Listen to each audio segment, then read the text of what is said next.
नमस्कार सखी news centre को आप सभी का स्वागत है। दिल्ली के जहांगीरपुरी में अवैध निर्माण हटाने के लिए उत्तरी दिल्ली नगर निगम की ओर से की गई बुलडोजर वाली कार्रवाई को लेकर राजनीतिक आरोप प्रत्यारोप का दौर तेज हो चला है। दिल्ली के उप मुख्यमंत्री मनीष सिसोदिया ने बीजेपी पर हमला बोलते हुए कहा है कि वह गुंडई की राजनीति कर रही है। उन्होंने कहा कि अगर गुंडागर्दी और लफंगई को बंद करना है तो इसका सरल तरीका है कि भाजपा के मुख्यालय पर बुलडोजर चलवा दो। आज मैं ये कहना चाहता हूं कि अगर देश में ये गुंडई ये लफंगई बंद करनी है तो इसका सबसे सरल और सबसे बढ़िया तरीका है बीजेपी के हेडक्वार्टर पे बुलडोजर चला दो। भारतीय जनता पार्टी के हेडक्वार्टर पे बुलडोजर चला दो, लफंगों के हेडक्वार्टर पे बुलडोजर चल जाएगा अपने आप। जितना गुंडई हो रही है देश में उसके हेडक्वार्टर पे अपने आप बुलडोजर चल जाएगा। और जब ये बात करते हैं तो आज मैं सुन रहा था रोहिंग्याओं की बात करते हैं भारतीय जनता पार्टी के नेता। मैं बहुत जिम्मेदारी के साथ भारतीय जनता पार्टी के लोगों के सामने दो सवाल खड़े करना चाहता हूं। पहला तो यह कि पिछले 8 साल में भारतीय जनता पार्टी ने देश भर में सबसे ज्यादा बांग्लादेशियों और रोहिंग्याओं को क्यों बसाया। पिछले 8 साल में इन्होंने सबसे ज्यादा बांग्लादेशी और रोहिंग्याओं को पनाह दी है। देश में सबसे ज्यादा लोग बसाए हैं और अलग अलग जगह बसाया है पूरे देश में। भाजपा आज इसका हिसाब किताब दे कि उसने पिछले 8 साल में कितने बांग्लादेशियों को, रोहिंग्याओं को कहां कहां बसाया है, कितनी संख्या में बसाया है। अगर आपके पास में डेटा नहीं है तो डूब मरो। आपने बसाया है जगह जगह और वहां इनका प्लान ही है, पूरी स्क्रिप्ट रहती है। आज ये बता दें कि हमने भारतीय जनता पार्टी ने पूरे देश में इतने इतने रोहिंग्या बांग्लादेशी यहां यहां बसाए हैं। आप देख लेना, आपको पता चल जाएगा कि फिर अगले दंगे कहां होने वाले हैं। रोहिंग्याओं को जाके बसाते हैं, फिर अपने लोगों के साथ और उनके साथ में एक स्क्रिप्ट रख के खुद ही बसाया है सब लोगों को जाके, और फिर एक प्री स्क्रिप्टेड तरीके से जाके गुंडई करते हैं। और बस पूरे देश का, फिर जो देश पढ़ाई लिखाई पे बात करना चाहता है, जो रोजगार पे बात करना चाहता है, जो महंगाई पे बात करना चाहता है, बस पूरे देश में फिर अफीम खोल देते हैं। बस अब केवल झगड़ों पे बात करो, अब लड़ाई झगड़े पे बात करो, अब लड़ाई झगड़े की बात करो, स्कूल अस्पताल भूल जाओ। आज भारतीय जनता पार्टी डिस्कोर्स दे रही है देश को कि केवल और केवल लड़ाई झगड़े पे बात करो, गुंडई पे बात करो, लफंगई करो और भारतीय जनता पार्टी में शामिल हो जाओ। तो पहला सवाल तो यह कि कितने रोहिंग्या बांग्लादेशी कहां कहां बसाए, ये भारतीय जनता पार्टी हिसाब दे और हम बता देंगे। देखो वहां आपको ट्रैक समझ में आ जाएगा। जहां जहां इन्होंने बसाए वहीं वहीं जाके यही लोग खुद झगड़े कराते हैं वहां पे।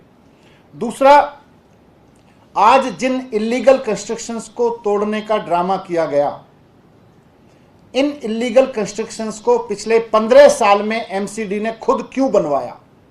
भारतीय जनता पार्टी जवाब दे इस बात का कि जिन इलीगल कंस्ट्रक्शंस को तोड़ने का आज ड्रामा किया गया, भारतीय जनता पार्टी के किस नेता ने कितने पैसे खा के उन इलीगल कंस्ट्रक्शंस को बनवाया, इसका जवाब दे। और साथ साथ इलीगल कंस्ट्रक्शन तो तोड़े ही तोड़े, लेकिन भारतीय जनता पार्टी के उन नेताओं के घर भी तोड़े जाएं जिन्होंने इनको प्रोटेक्शन दिया, जिनके कार्यकाल में, जिनके राज में ये इलीगल कंस्ट्रक्शन बने। पिछले 15 साल से भारतीय जनता पार्टी शासन कर रही है नगर निगम में। आज नगर निगम बुलडोजर लेके चला है। 15 साल से बसाने का काम कर रहे थे। आज 15 साल की कमाई को, 15 साल जो भारतीय जनता पार्टी के लोगों की मिली भगत से बुलडोजर, ये इलीगल कंस्ट्रक्शन यहां पे किए गए, इलीगल ऑक्यूपेंसी की गई, आज उसको हटाने का ड्रामा कर रहे हो।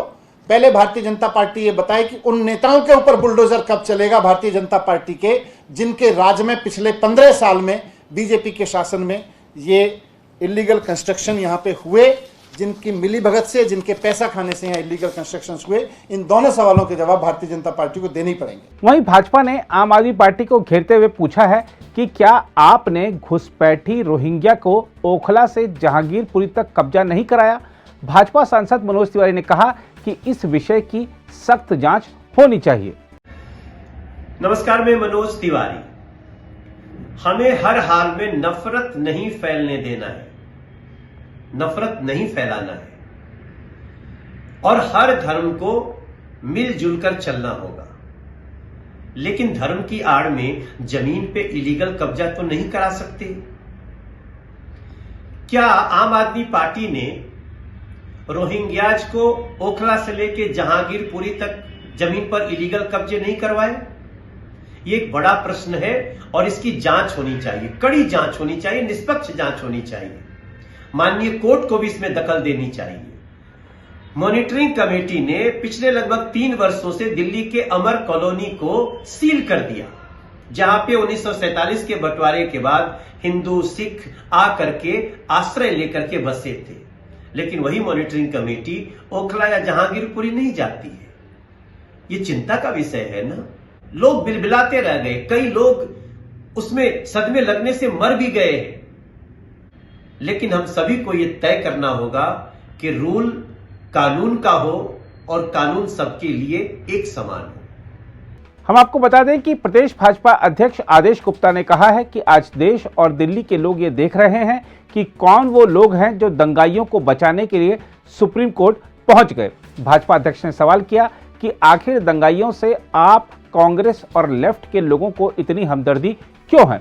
यही नहीं, प्रदेश भाजपा प्रवक्ता हरीश खुराना ने कहा है कि जिस प्रकार से आम आदमी पार्टी के नेता बौखलाए हुए हैं और इस तरह की भाषा का इस्तेमाल कर रहे हैं, ऐसा लग रहा है कि जहांगीरपुरी में हुई कार्रवाई उनके चचा और ताऊ पर हुई है।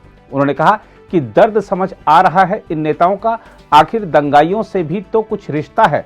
पार्टी ने कहा है कि अगर समाज विरोधियों, दंगाइयों और देश में अशांति पैदा करने वालों के सरकारी जमीनों पर किए गए अतिक्रमण के खिलाफ बुलडोजर चल रहे हैं तो आम आदमी पार्टी के नेताओं के पेट में दर्द क्यों हो रहा है। भाजपा ने कहा है कि एक बार फिर आम आदमी पार्टी की हमदर्दी देश को टुकड़े टुकड़े करने वालों के साथ है, लानत है।